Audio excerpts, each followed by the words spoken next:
et à arranger sa journée. Et du coup, elle va encore se rendre de plus en plus belle. Et voilà pourquoi j'avais dit, aujourd'hui, je vous rassure les parents, encouragez vos enfants. Dites des bonnes choses à vos enfants. Ne les maudissez pas, ne méprisez pas et ne sortez pas de mauvaises paroles à l'égard de vos enfants, tout simplement parce que ce que toi tu dis à ton fils, c'est ce qui crée ta destinée. Il faut savoir une chose, chers parents, ce que Dieu est le créateur de ton fils, mais celui qui va créer la destinée de ton fils, c'est toi qui vas décréer la destinée de ton fils par rapport à ce que toi tu le dis. Voilà pourquoi la Bible dit bénissez et ne maudissez pas, bénissez. Je sais pas, je vais chercher ce verset-là. Sûrement, ça nous permettra de la lire, c'était. Ça nous permettra de la lire. Quelqu'un va m'aider avec la lecture. Bénissez et ne maudissez. Ne maudissez pas. Bénissez et ne maudissez pas. On va la lire. Voilà. Est-ce que quelqu'un peut nous prendre cela? Romains 12, le verset 14. Romains 12, le verset 14. Quelqu'un peut prendre? Un lecteur est là? Romains 12, 14.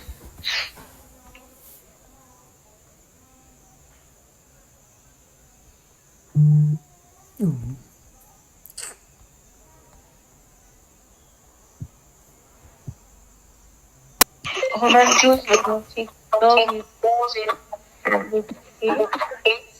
Disons la parole de Dieu. Amen. J'ai pas bien entendu. Pardon, répétez.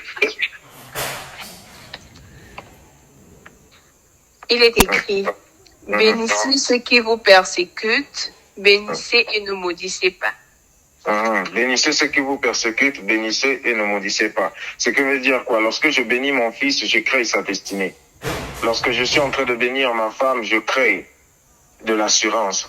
Lorsque je suis en train de bénir mon homme, je crée un encouragement.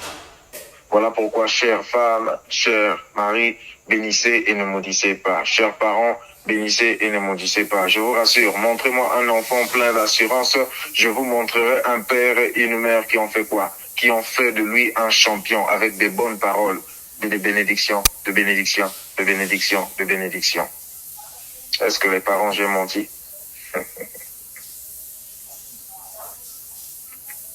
Les parents sont là, non? Est-ce que j'ai menti? Non, non, non, non. Alors, voilà. Voilà pourquoi, bénissant, s'il vous plaît. Vous saviez, l'état d'esprit des paroles qui sont esprits, nous vivons et nous créons une réalité par rapport à l'état d'esprit des paroles. Vous saviez, les paroles des parents peuvent détruire et peuvent pousser les enfants à faire des mauvais choix. On va prendre l'exemple de Jackson. Vous saviez combien de fois Michael Jackson a changé son nez? Qui peut connaître le nombre? Plusieurs fois. Plusieurs fois. Vous savez pourquoi Michael Jackson changeait à tout le temps son nez? Parce qu'on se moquait chez lui. Chez eux à la maison, même ses parents se moquaient de son nez. Et du coup, les paroles des parents de Jackson ont eu quoi? Ont eu des conséquences sur les enfants. Je vous rassure, chers parents, donnez le meilleur à vos enfants, afin que l'extérieur ne puisse pas les influencer. Donnez le meilleur à vos enfants. Donnez le meilleur. Chers maris, dites à vos femmes. Chères femmes, dites à votre homme qu'il est le meilleur, qu'elle est merveilleuse, qu'elle est magnifique, afin qu'aucune parole de l'extérieur ne puisse l'influencer. S'il vous plaît, faites-le de temps en temps et même tous les jours. À un moment, on avait fait une session où chacun de nous avait pris des engagements. Vous vous rappelez? Maman, c'est si tu t'es lassé, hein?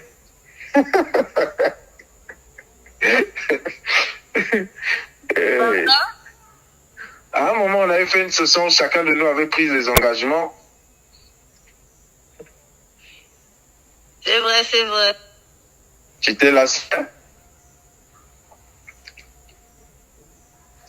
Alors, si vous voyez... Ok. Si vous voyez le livre de Proverbes, Le livre de Proverbes commence par quoi? Par le conseil d'un père à son fils et se termine par le conseil d'une mère à son fils. On peut prouver cela. Prenez le premier chapitre du premier verset du livre de Proverbes, la sœur Merveille.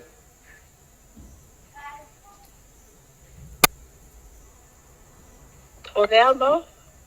Le premier chapitre, le premier verset du premier chapitre du livre de Proverbes, et puis tu vas prendre le dernier chapitre, le premier verset du dernier chapitre du livre de Proverbes.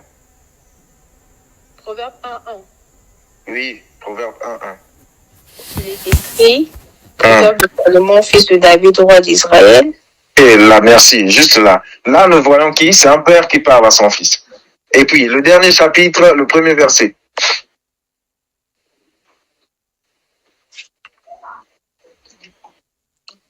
Proverbe 1:33, le dernier verset. Le premier verset, pas le dernier, le premier. Le dernier livre de Proverbes. Le dernier chapitre du livre de Proverbes, le premier verset. Parole du roi, parole du roi, les muets sentences par lesquelles sa mère l'instruisit. Par lesquelles sa mère. Vous avez remarqué quoi? Que ça a commencé par les paroles d'un père à son fils et d'une mère à son fils. Ce qui veut dire quoi? La sagesse de l'enfant, d'un enfant, dépend de ce que les parents lui disent, sa mère et son père. Sa mère et son père. Voilà pourquoi Dieu m'a parlé, il m'a dit, Ferdinand, durant le mois, si le mois a 4 semaines, vous allez tenir les sessions pendant 3 semaines. La dernière semaine, les parents doivent passer du temps dans la prière, dans l'exhortation, dans l'adoration avec les enfants et avec sa famille.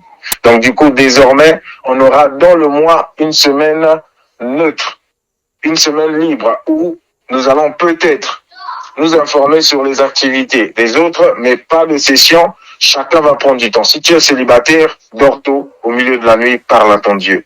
Si et seulement si tu es marié, pendant les moments qu'on se rencontrait, on se rassemblait en ligne, tu prendras le temps de prier avec tes enfants, d'exhorter, d'apporter des conseils. Parce que ce que toi tu dis construit leur destinée.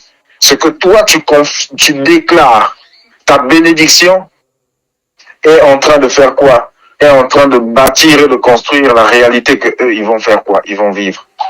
Et c'est une recommandation qui est venue de la part de Dieu. Jacob n'avait pas appelé tous ses enfants, leur avait fait un signe de la croix sur le visage, non. Mais Jacob, ce qu'il avait fait, c'est que quoi? Jacob avait tout simplement fait quoi? Il avait commencé à bénir ses enfants. Parents, matin, midi, soir, bénis tes enfants. Matin, midi, soir, bénis tes enfants. Bénissez vos enfants. Bénissez vos enfants, s'il vous plaît. Bénissez vos enfants. Bénissez vos enfants parce qu'ils en ont besoin. Montre-moi un Samuel qui a oint 2 rois, je te montrerai une Anne qui priait comme une folle devant l'autel pour qui? Pour son enfant. Est-ce que vous fléchissez toujours vos genoux pour vos enfants, pour prier pour eux? Est-ce que vous priez toujours pour vos enfants? Est-ce que vous priez toujours pour... Est-ce que tu pries pour ton mari? Est-ce que Marie, tu pries pour ta femme? Prions pour nos enfants. J'interdis tout parent de JTT. Même si cette pensée te vient, même si ton enfant commet des dégâts, mais je peux dire comment? Essaye s'il te plaît. Essayons s'il vous plaît de le réprimander avec douceur et avec des belles paroles. Pourquoi je l'ai dit? Tout simplement parce que lorsque vous prenez le livre de Zacharie 3, le verset 1-6, j'avais dit, par là, il y a un tribunal céleste qui s'est passé là où on voit Josué, et à côté, il y avait il y avait une personne qui était là pour faire quoi? Pendant le procès, il était là pour faire quoi? Pour contrecarrer les pensées ou bien ce que Dieu voulait faire dans la vie de Josué. Il faut savoir à tout temps que vous, parents, lorsque tu maudis ta fille, lorsque tu maudis ton fils, lorsque tu lui dis, toi, vraiment, tu seras un vaurien. Mais fils de sache-le que il y a de ces gens qui sont là. Il y a des entités qui peuvent emmener ces paroles-là et peuvent traduire cela. Sa mère avait dit, et tu es en train de créer une réalité pour ton enfant. Tu es en train de créer une réalité que ta fille va vivre un jour. La Bible est en train de nous dire, on avait vu récemment dans le livre de Proverbes, lorsqu'une mauvaise pensée monte de ta tête, ferme ta main, ferme ta bouche par ta main. Ne la valide pas ou ne la donne pas une signature par tes paroles. Que cela s'arrête dans tes pensées. Est-ce que tu peux confesser avec moi, ouvrir ton micro, dire que désormais mes mauvaises pensées s'arrêteront dans mes pensées. Je confesserai jamais plus cela par ma bouche. Et désormais, mes mauvaises pensées vont s'arrêter dans mes pensées. Je ne confesserai plus les mauvaises pensées. Amen. Gloire soit rendue à Dieu. Pourquoi je le dis? Pourquoi je le dis toujours? Je vous rassure, mes frères et mes sœurs, moi, j'ai eu une mère qui était un tout petit peu dure. Une maman qui pouvait t'insulter, une maman qui pouvait faire ceci et faire cela. Mais c'est après, lorsque ces enfants ont reçu le Seigneur, ont appris ces choses, je suis allé l'enseigner. Désormais, ne le fais plus.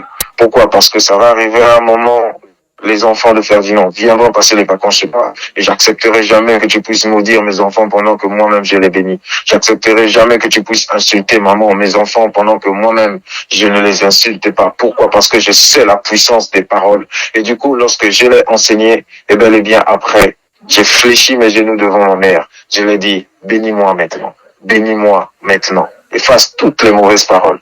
Toutes les mauvaises paroles que tu as prononcées, que tu as dit pendant que j'étais enfant, pendant que j'agissais mal. Bénis-moi maintenant. Et c'est très important.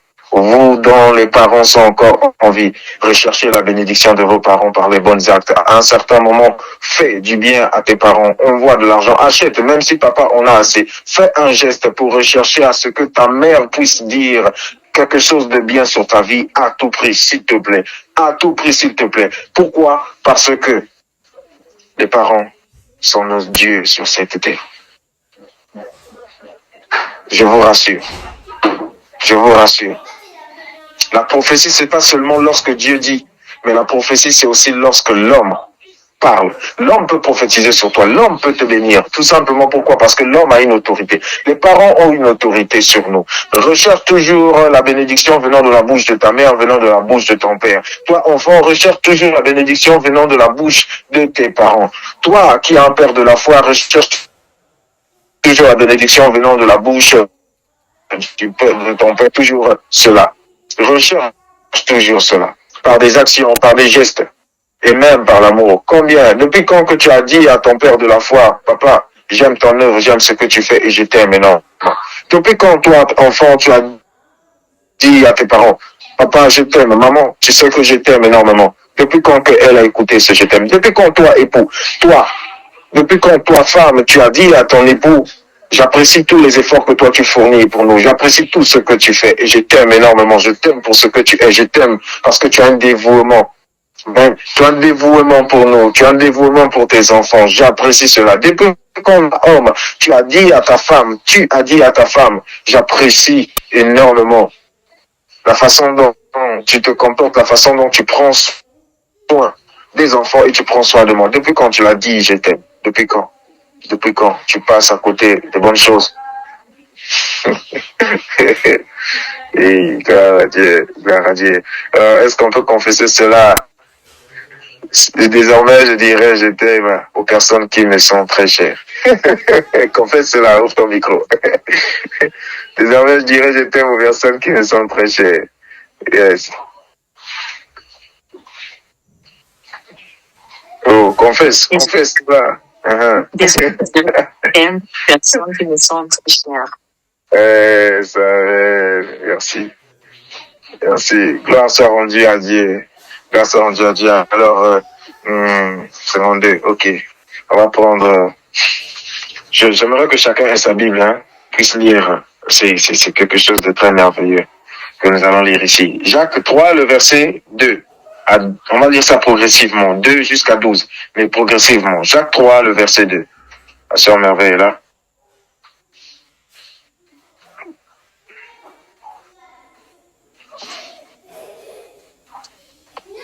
Jacques 3, le verset 2, il est écrit, nous branchons tous de plusieurs manières.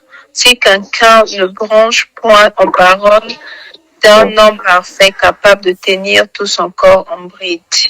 Ok, le verset 3, vas-y.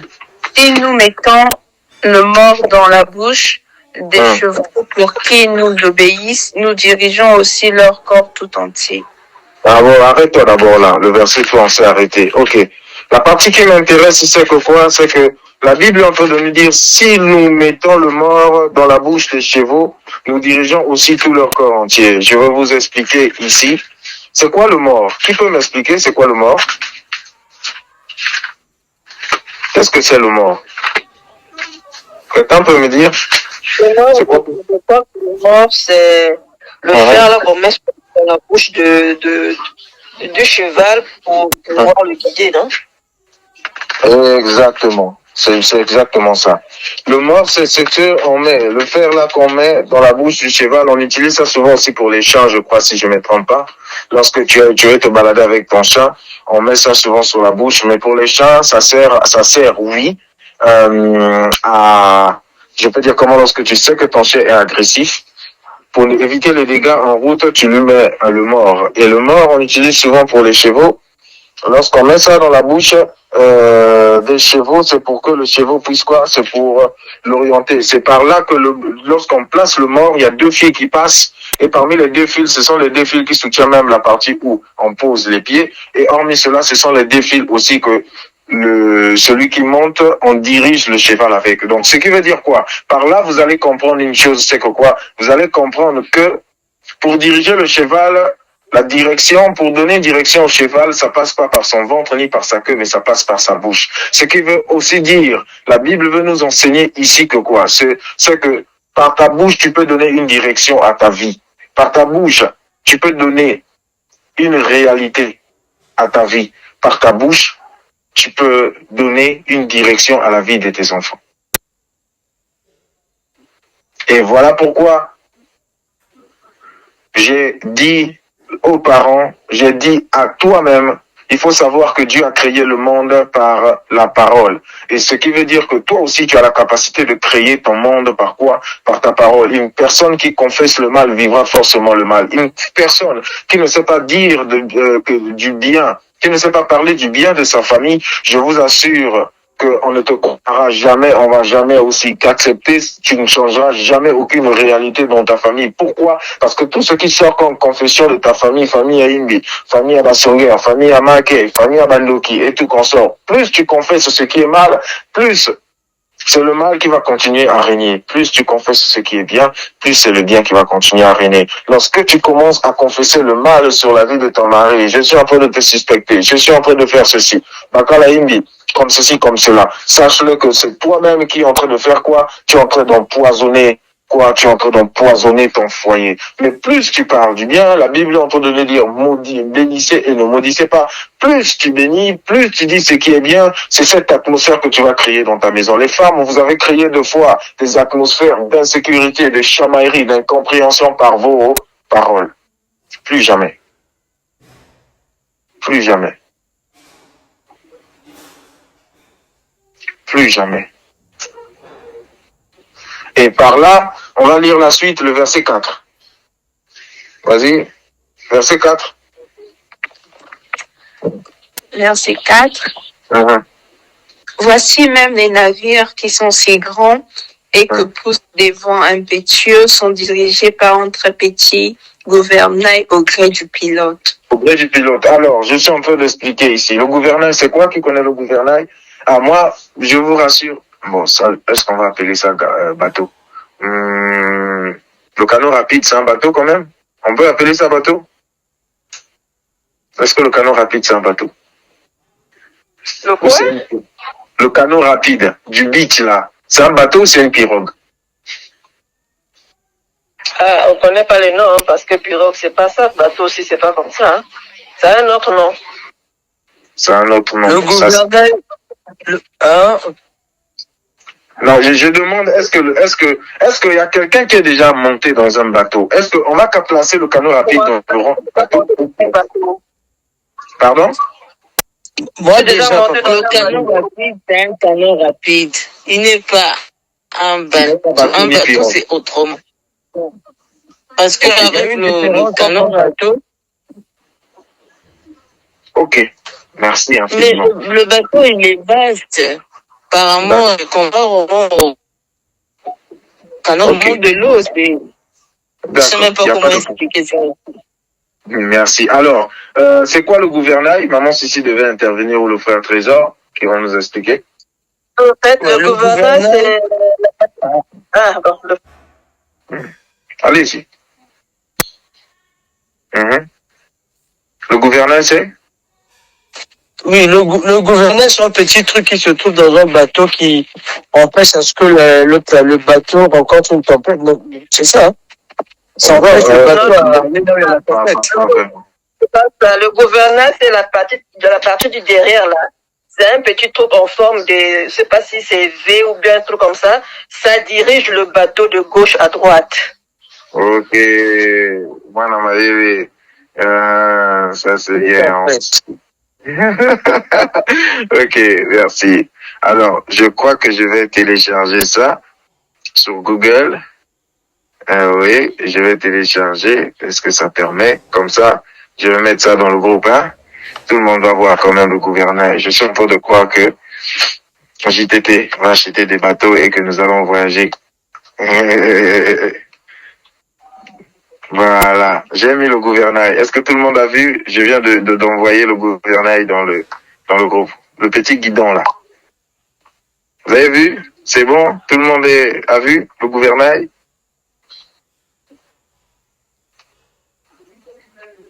C'est bon, vous avez vu?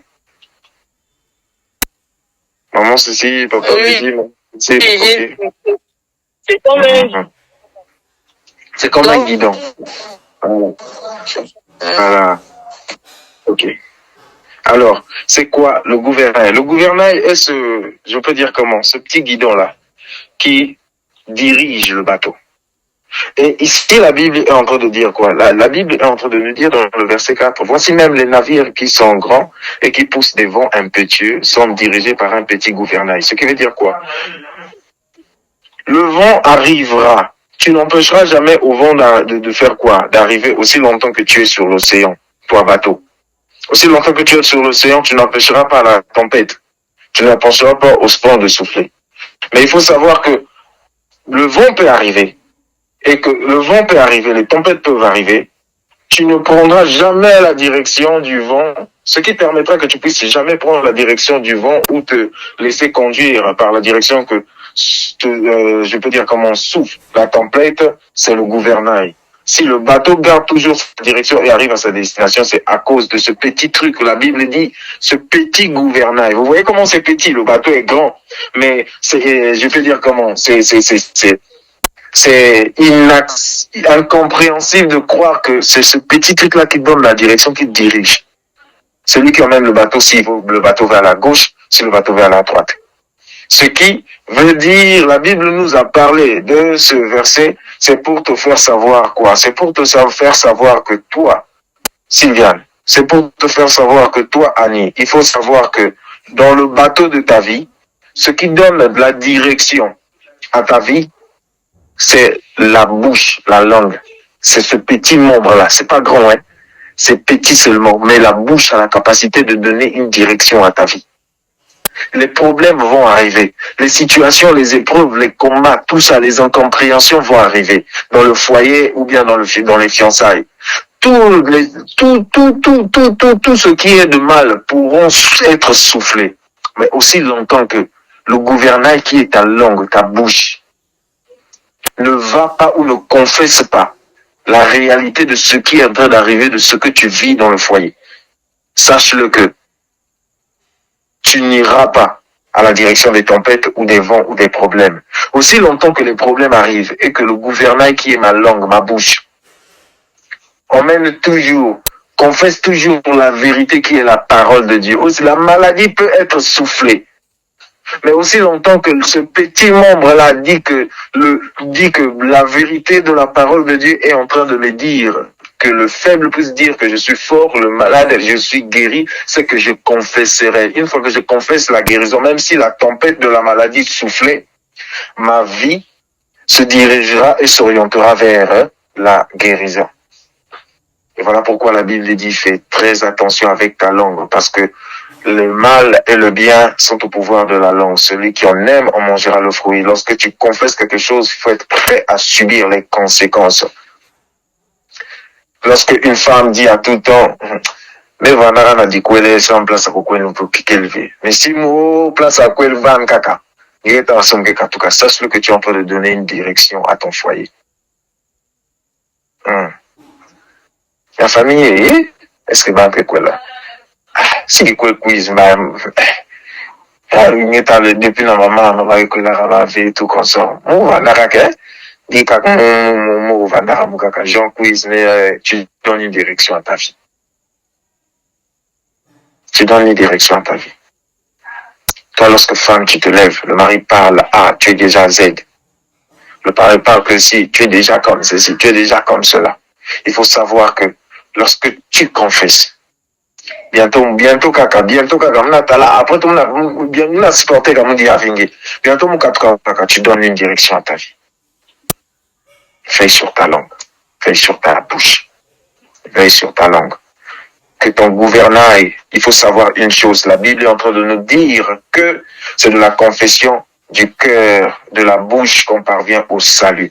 Donc, ce qui veut dire que ta bénédiction est dans ta confession. Ce que tu confesses, c'est la réalité que tu vivras. Si tu confesses la bénédiction, tu vivras la bénédiction. Si tu confesses la malédiction, tu vivras la malédiction. La direction est dans ta confession. La direction de ta vie est dans ta confession. Est-ce que tu peux ouvrir ton micro et parler à toi-même?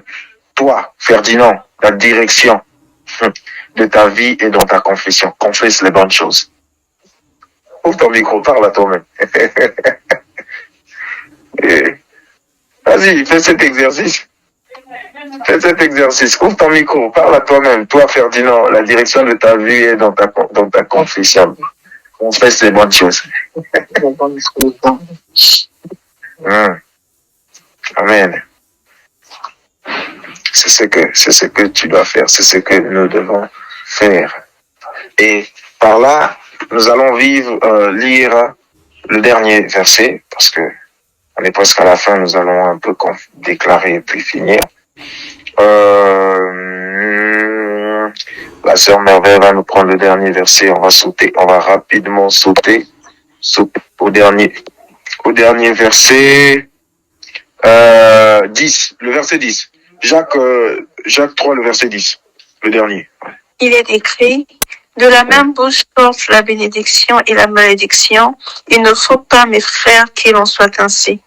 De la même bouche. Donc, ce qui veut dire que du petit membre là, sort quoi? Sortent la bénédiction et la malédiction. Il ne faut pas, mes frères, qu'il en soit ainsi. Ouvre ton micro et dis avec moi, tu vas dire à toi-même, Ferdinand, il ne faut pas qu'il en soit ainsi pour toi.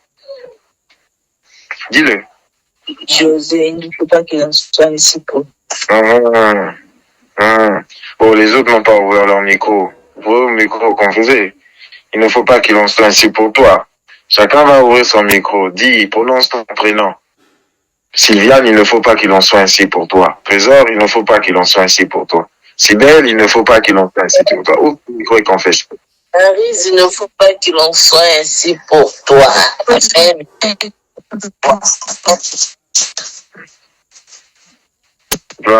Gloire soit rendue à Dieu. Gloire soit rendue à Dieu. Donc par là, nous clôturons par dire ceci. C'est que je crois que le mois de septembre sera un mois plein de bonnes surprises. Pourquoi? Et plein de bonnes réalités. Parce que toi, tu vas faire quoi?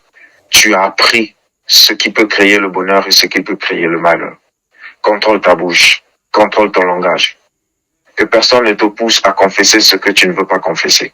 Que les situations ne te poussent pas à dire le Seigneur m'a oublié. Comment ça peut m'arriver? Tu es qui pour que ça ne puisse pas t'arriver? Tu es qui? Pécheurs que nous sommes. Si et seulement si le Fils de Dieu, l'agneau pur sans péché, a été persécuté. Qui es-tu, Sylviane? Qui es-tu, Médicelle, pour ne pas être persécuté? Qui es-tu pour que les problèmes ne puissent pas t'arriver? Mais tu vas remarquer que Jésus, même à la croix, qu'est-ce qu'il faisait? Il disait, Père, pardonne-leur. Il y avait la miséricorde même dans la souffrance sur la lèvre, les lèvres, sur la bouche de Jésus. À combien de fois les relations que toi tu as eues avec tes ex? Oh, toi, ce que tu as eu à me faire, tu ne réussiras jamais dans ta vie. Tu ne vas jamais réussir. Je maudis ta vie. Qui es-tu pour maudire sa vie? Qui es-tu? Qui es-tu? Toi, ce que tu as fait chez les autres. Les autres t'ont maudit? Est-ce que les autres t'ont maudit? Les autres t'ont pas maudit. Donc, du coup, ne maudis pas. Bénissez. Bénissez, mais ne maudissez pas. Bénissez, mais ne maudissez pas. Confesse avec moi, désormais, je bénirai. Je ne maudirai plus. Je bénirai désormais ma famille, je bénirai mes affaires, désormais je bénirai mes enfants. Confesse, ouvre ton micro, commence à confesser. Je bénirai désormais mon lendemain, je bénirai désormais mes affaires, mon travail, je bénirai, mes enfants, désormais je bénirai. Je ne maudirai plus ma famille, mes oncles, je les bénirai, mais désormais, je ne maudirai plus. Commence à confesser, confesse. Je bénirai désormais mon je bénirai désormais mon mari, je bénirai mon père, je ne maudirai plus, je ne maudirai plus. Je bénirai désormais mes ex, je ne maudirai plus.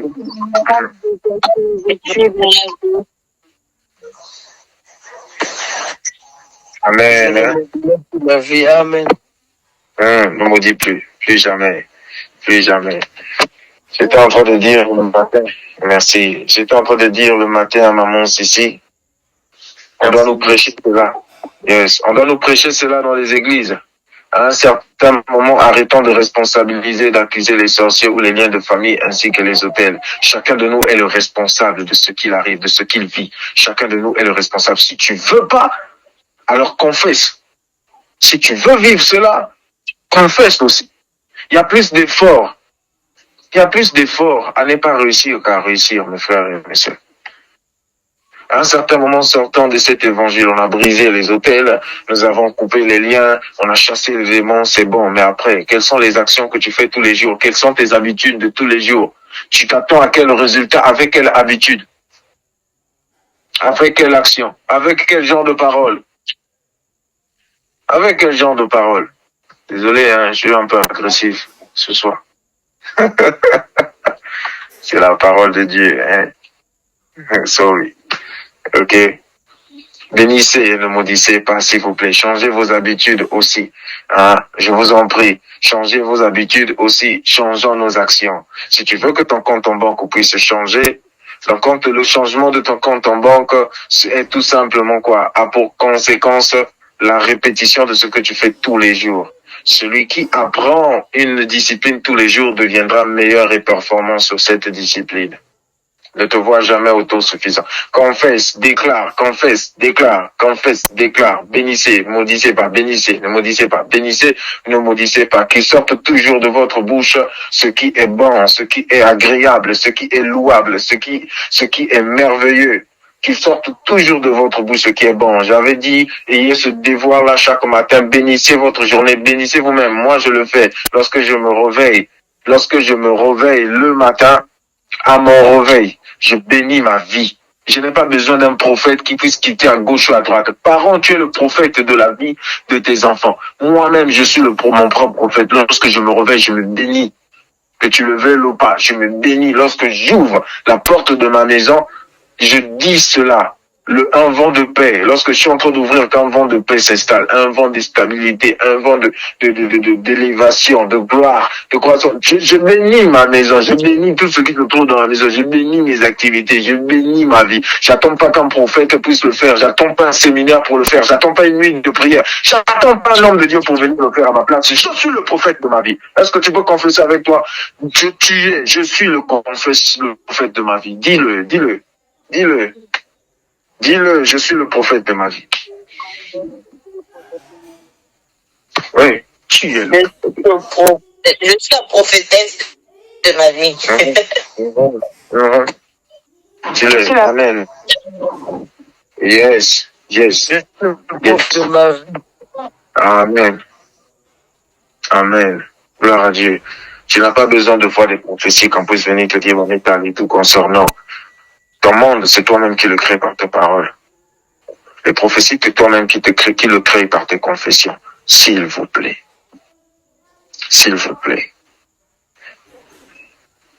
Je veux plus voir de la médiocrité dans JTT. Nous ne sommes pas un groupe de médiocres. Nous ne servons pas un Dieu médiocre, mais nous servons un Dieu excellent. Et il doit avoir, nous devons vivre l'excellence dans tout ce que nous faisons, dans nos finances, dans notre vie, dans notre travail, dans nos relations, que ça soit dans toutes les étapes de notre relation, le fiançailles, le mariage, ainsi que tout. Même nos enfants doivent vivre l'excellence. Bénissez, bénissez s'il vous plaît, bénissez, bénissez, bénissez. Bénissez tout le monde.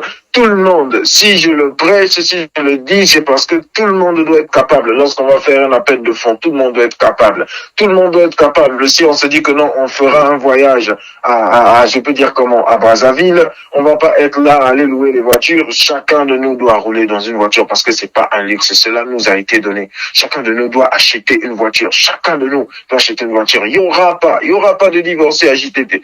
Il y aura pas de célibataires à JTT. Tous, pendant les rencontres que nous organiserons, on doit voir que non, c'est un groupe où tout le monde est marié, tout le monde a une alliance, parce que le mariage n'est pas un luxe. Ça sert à rien d'être complexé parce qu'un tel est marié. Cela nous a été donné. Cela nous a été donné. Tout le monde sera capable. Capable de quoi? Capable d'acheter une voiture avec 0 km. Tout le monde sera capable de construire un JTT. Tout le monde, tout simplement. Pourquoi? Parce qu'aujourd'hui, je fais de toi-même le prophète de ta vie. Donc, ce qui veut dire que à ton réveil, tu bénis ta vie. À midi, tu bénis ta vie. Le soir, tu bénis ta vie. Peu importe les analyses, les constats, les jugements que les gens apporteront sur toi, aussi longtemps que tu n'es pas ce que eux ils disent, aussi longtemps que tes paroles ne comptent pas ce que eux ils sont en train de dire sur toi, et que toi-même tu es en train de bénir ta vie, cela arrivera. Cela arrivera. Amen. Amen. Amen. Gloire soit rendue à Dieu. Je rends grâce à Dieu parce qu'il nous a bénis encore ce soir. Il nous a parlé richement. Alors, je vais prendre 3 partages de cœur et puis on va se séparer. Volontairement, si tu en partages, tu peux ouvrir ton micro. Partage-nous ton cœur, un témoignage ou un partage de cœur par rapport à la parole de ce soir. Moi, j'aimerais partager mon cœur par rapport à ce soir. Oui. On a touché un thème que souvent, dans la vie quotidienne, nous bénissons nos frères, nos sœurs et tout, nous bénissons toujours notre famille et tout. Mais c'est vrai que c'est facile de bénir tout ce que tu aimes, mais c'est très difficile de bénir ceux que tu n'aimes pas. Surtout le verset qui dit de bénir tes ennemis, de bénir ceux qui te maudissent. C'est ça vraiment le vrai but de la bénédiction. C'est parce que souvent on croit que l'ennemi vient toujours pour nous faire du mal. Parfois on oublie que l'ennemi, Dieu aussi peut l'utiliser pour nous élever, pour nous transformer, pour quelque chose qui peut nous faire du bien, alors que nous regardons que la réalité. C'est pour cela que quand une personne te veut du mal, bénis-la et laisse que Dieu fasse justice. Parce que tu ne sais pas cette personne-là, le bien qu'il va te faire dans la vie. Parce que la parole dit que tout concourt au bien de celui qui aime Dieu. Et je crois que souvent on a du mal à bénir nos adversaires, à bénir les épreuves qui nous arrivent. Souvent nous sommes là à plus combattre qu'à rendre grâce pour toutes ces choses. Car Dieu, lui, il est souverain. C'est pas à nous de juger les autres. Au contraire, nous devons être des modèles en Christ. C'est ce que je voulais partager ce soir. Merci infiniment. Grâce à Dieu. Merci, maman Cécile. Quelqu'un d'autre? Partage de cœur.